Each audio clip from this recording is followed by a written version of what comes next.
همزمان با تلاش گسترده و وسیع نیروهای آتش‌نشانی برای خاموش کردن هسته اصلی آتش در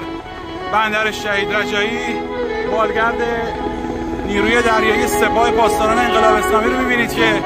به طور مرتب و در بیش از 10 سورتی از صبح امروز پاشش آب و مواد ضد اشتعال رو بر فراز آتش به طور مستمر داره انجام میده.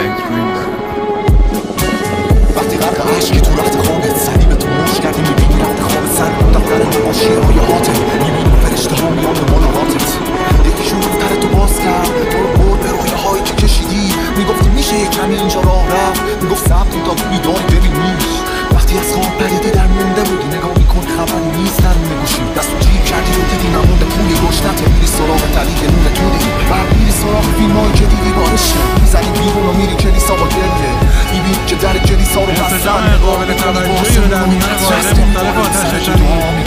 برای پاشش انواع خون و همینطور آب بر روی آتش به منظور مهار نهایی اون رو شاهد هستیم. آماده باشه دیگه تا رو چهار پای دار باشه میره دیگه تو جمع بزرگا بالا بشینه بسته هرچی واسه بقیه کف زدی کدوم از اون یکی شبیه همتری نیست این زندگی سلیقه من ولی